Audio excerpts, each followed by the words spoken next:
Good evening. Welcome to the second episode of the Ancient Mirthology Podcast.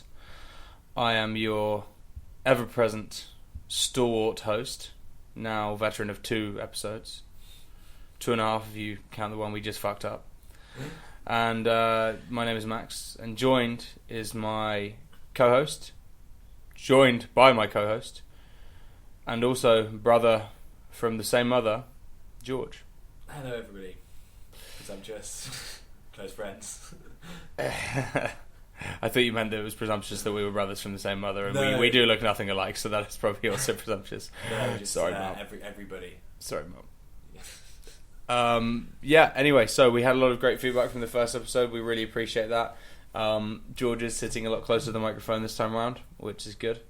And we have decided to choose a legend a bit closer to home.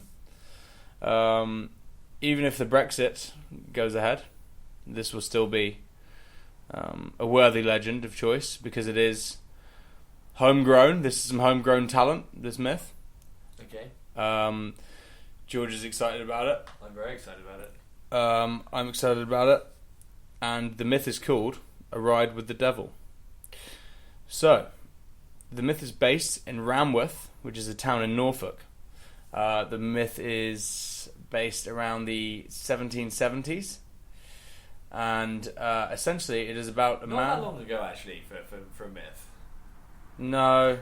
Like, you know, you think myths and everything, you go, like, way back. Like, yeah, you think, bits of pottery. pottery. Someone's eyes and you can see. That's a very well-told myth. Yeah, but... you think maybe bits of pottery with, like, some sort of inscription on them. Yeah, but I mean, people could read and write by this time. Yeah, I mean, the pub that this Not involves everyone. is quite possibly still open. Probably. That's the sort of thing that a well-researched podcast would probably have found out, but there you go. I'm doing this shit on the fly. Yeah.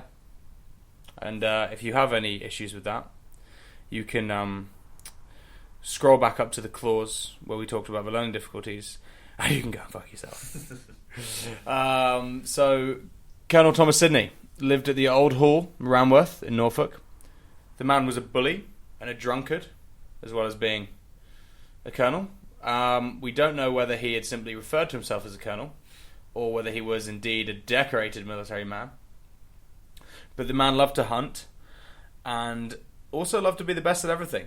Now, my immediate response to that is, not the best at everything, because a colonel, as far as I know, is not the highest rank you can be.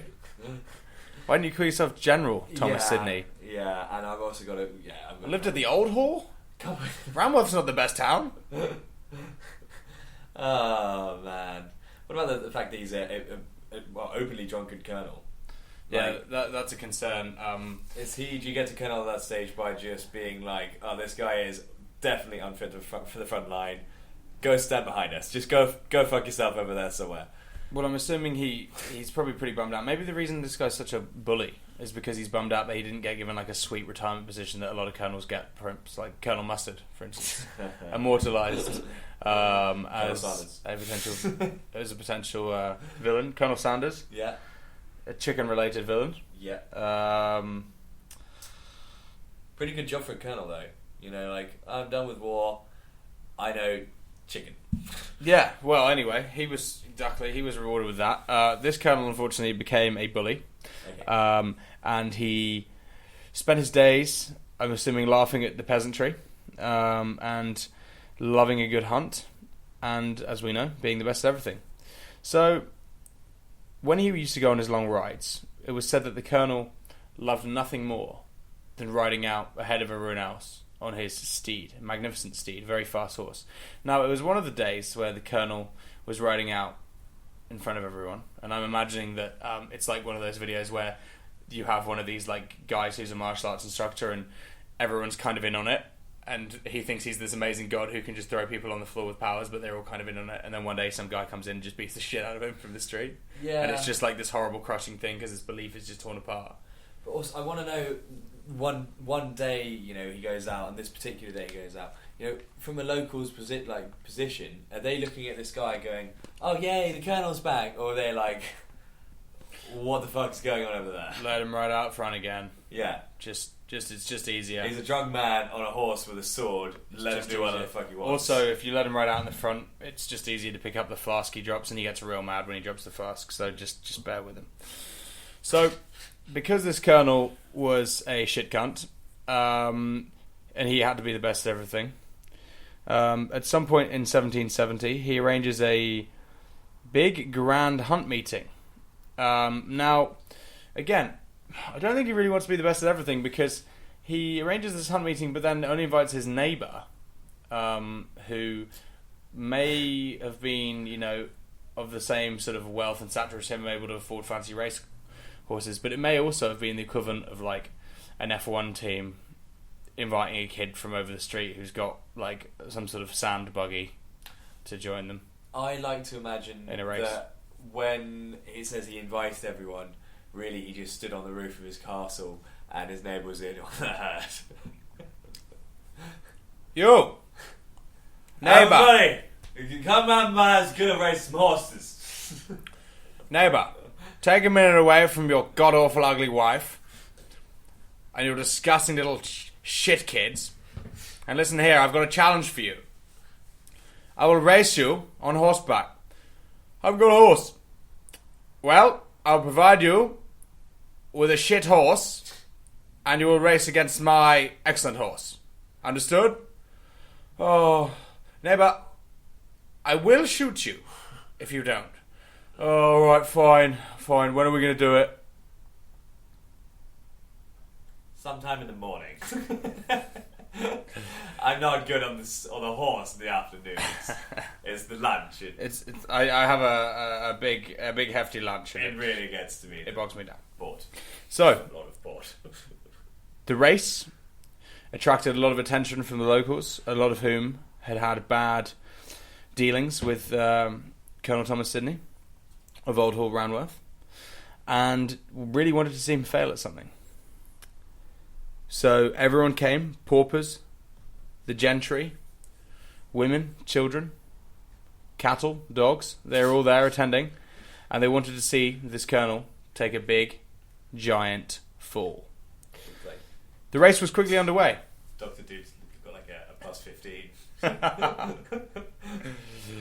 Doctor, you've got to come to the race. Everyone in the town's going to be there. Okay, well, these guys need my help.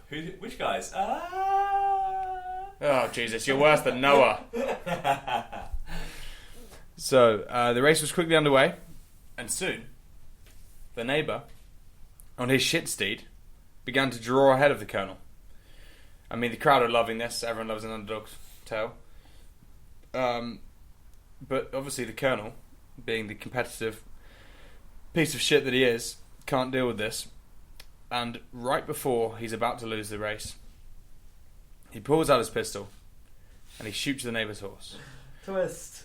If you don't do it, I'll shoot you. If you do it, I'll shoot you. Yeah. Probably not an M. Night Shyamalan twist, that one, but really, really horrible. So, shoots the horse. The horse rears up, and the crowd are gasping in amazement because they're just saying, "What's going to happen?" And it sort of twists, and the neighbour gets thrown across the front of his horse, and he's trampled to death almost instantaneously, right in front of the colonel. Now, this would bother a lot of people, and perhaps it's the colonel's years in the military that have made him immune to such sights. But I think it's more the fact that he is a giant piece of shit, and he simply rides past his freshly trampled neighbour and crosses the finish line. When he said horse race, did he think he was racing the man on the horse, or the both of them together, or just the horse? Because to be in a horse race and not shoot the guy controlling the horse, but just shoot the horse, like, obviously they're both going to kind of do the same thing. Well, and that's the thing, because maybe if you were trying to get away with this slyly, you would shoot the horse, but there's a big crowd of people, so either way everyone's going to see you pull out a pistol and shoot the horse. Yeah, okay, but he's also probably like several deep as well, so I mean, I suppose if you're pretty hammered riding a horse trying to shoot, you wait for the bigger target. I know my rights! No, Colonel, no, that's a different country, and I believe even there they don't shoot horses. You're more in danger if you're a minority. So he promptly, hey man, Tell me I'm wrong. He promptly dismounts, begins to celebrate, and they head to the local tavern. Now, this is the part which I found concerning because all these people that were there to root against him are now like, hey, the Colonel won, we knew you'd do it, drinks on the Colonel. He's won, where's he going? Looks like that pub. You want to go? Let's go with him, let's follow him. Probably get a few drinks out of him. So they make it into the bar and the Colonel's having a great old time. He's rejoicing, he's telling of the majesty of all these feats, and he said this is the crowning feat of his career. Now again, he didn't organise a national. Yeah, and he didn't. He can't. I know he's proud and everything, but he can't tell everyone else that that's his best moment. Because that's like everyone's just seen. That's a really, really low moment in someone's awful. life. I mean, that would be rock bottom. You'd hope for most people, but it seems like it's not. And obviously, this being a religious time in England, a lot of people are really starting to think that's a really horrible, evil thing we've just seen, and we think he's gonna have to deal with that either in the afterlife or pretty soon. Okay, so you're dripping me afterlife. So, the door of the hall suddenly flies open. Standing in the doorway is a giant man, but no one can see his face. It's shrouded in a dark black hood. But this is the biggest man the village has ever seen. He strolls in, calmly and confidently, without a word. He grabs the Colonel, screaming and kicking. What is the meaning of this? I won the race! Don't you know? And rips him out into the dark night. A few people chase afterwards, probably because they are saying, Colonel, if you're going to leave, can't you give us a couple more quid so we can continue these pints? Where's the treasure? You were telling us about a treasure! Help me, you fools! Oh no, you're a terrible guy. No one's going to help you. This seems like a reckoning that... This is what I wanted to see earlier. Yeah, this is exactly what we've seen. We're finally seeing this tall puppy cut down. So, a few people managed to see the stranger just hurl the Colonel across the back of his saddle, like a freshly captured calf, and just jumps on his horse, also black, according to the myth. The stranger gallops off into the darkness. Hard to, distinguish, I guess. Yeah, exactly. It's a night. If you want a myth, you want something that people are going to be like, I don't know if I saw it. Yeah, exactly. What was it? It was a guy in a big black cloak on a black horse on a dark night in the forest. It's got a kind of Assassin's Creed vibe to it, except that this isn't shit. Yeah. Except that this isn't shit. They're not trying to make one of these myths every single year. Actually, they probably are. Sorry, Dave. I imagine Dave likes Assassin's Creed. Dave's also a big myth fan and not that big a fan of the humorous analysis of the myths, and would rather, I think, we just read a myth, and maybe one day we will, Dave. But you'll have to keep listening in every week to see about that. There's the hook. That's that marketing degree coming to good use. So at that point, you just call it a Bible. So away galloped the stranger across Ranworth Broad, the hooves clapping, clouds of steam rising from them. So probably dust, but whatever. Yes, but I mean this black horseman. It's myth. His black horse is obviously he's black hot. He's black hot as he gallops. Okay. That's the really strong kind of hot. Okay. Needless to say, had had this been America, I can't see any of the people surviving that horse ride. Because I imagine... Yeah, I mean, it's not a too dissimilar time. It was the same thing was happening, but this wasn't a myth. This was actual, real bad problem. Hey, that guy stole someone's horse! No, this is my horse. I'm stealing a man. Get him! He stole a horse! So, they continued to watch as the Dark Rider and the Colonel faded into the mist and steam. Now, it won't come as a surprise to many that the Colonel was never seen at Old Hall, Ranworth, Norfolk, ever again. Now, his mysterious disappearance was the subject of much gossip. He's got to a different village. Yeah, maybe he was just like, well, that's the best thing I'm ever going to do there. And I could see that crowd was going to turn, and I had no money. My credit cards were maxed out. They were going to turn on me so hard when they found out. I think maybe really this was just the most... This is the most elaborate... The pub was running out of beer. He was like, okay, I'm out of here. What time is it? 6... Okay, I got 10 minutes till he's here. Well, they normally ask me to settle my tab around 9 p.m. I'm out of here. 8:50. Oh no! This man is taking me away to another bit. I mean, away! Someone settle my tab for me! Tell the landlady I'm sorry. This is proof of my death! They'll talk about this for years to come. So, the myth apparently remains today in Norfolk. And it's said that you can still catch a glimpse of the Colonel being carried away. And what is said, as you may have guessed by the title, that this dark rider was the devil. And he carried the Colonel away. Okay. Because there was only so many vicious acts he could see before he said, this guy's just pure evil. I like this guy's style. He's got to come live with me. Yeah, okay. Yeah, he's like... It's like in a movie when they kidnap someone, but then they pull the hood off and they're like, sorry, it was the only way we could get you here. We didn't know. We didn't want you to see the trip. We didn't know how much we could trust you. Yeah. My problem with this story is... Yeah, okay, the title, Ride with the Devil, therefore, right at the end, he's, this chap... He's had a couple too many beers, and he's been captured by the devil, right? But I don't know if they've got the order right, because I think that experience is worse than racing a drunk man or getting shot. Well, getting your horse shot and then trampled. I think the actual race with the devil was the race that really happened. Yeah, you're right. It could be more accurately named. Yeah, and then so they basically told us the myth, and then did like the rest of the. Well, it wasn't even the story; it was just kind of post-amble. Yeah. No, that's absolutely right. I'm sorry, I was distracted. I was just finishing a smoothie thing that I made earlier. Is fruit going to be a thing now? Is it? Well, no. There was some seeds right at the bottom of it, and they weren't good on some teeth that I could have looked after better during my life, and that was a concern. But yeah, no, I absolutely agree with you. It could definitely be named better. I enjoyed doing a British myth. There are plenty of them, which is good. Especially from around that time sort of era. I mean, if you want to get picky, I guess you could call it a legend if this guy was a real person. I'm sure there'd be military records if he was indeed. Yeah, well, probably military. I mean, yeah, that's if he was actually a colonel. Also, is there is Norfolk like a hotspot for it, or is it sort of the wooded area? Or well, I think it's sort of wood? Isn't it sort of a smuggly place, Norfolk? Isn't it like Cornwall? Isn't it? Smuggly, it's pretty. Isn't there smuggly. a tad of smuggle going on there? There's a lot of coastline, so that would be pretty smuggly. Is there coastline in Norfolk as well? Yes, yeah, absolutely. Okay. Yeah.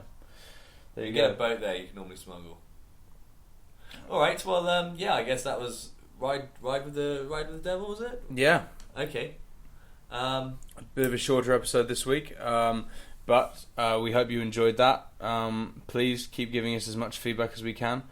We're going to be encouraging anyone to send in any myths that they want tackled. Also, if you want to be a guest on the show, all you have to do is bring £5 and some seedless smoothie. No, I actually would prefer chocolate milk, and if you could make that £5 cash, because well, it's more fun. it's more fun. No, but in all seriousness, But we've talked about guest things before, though. You wanted them. I mean, it's going to be a podcast, so it's quite hard to do. But you wanted them to throw something. Is that right?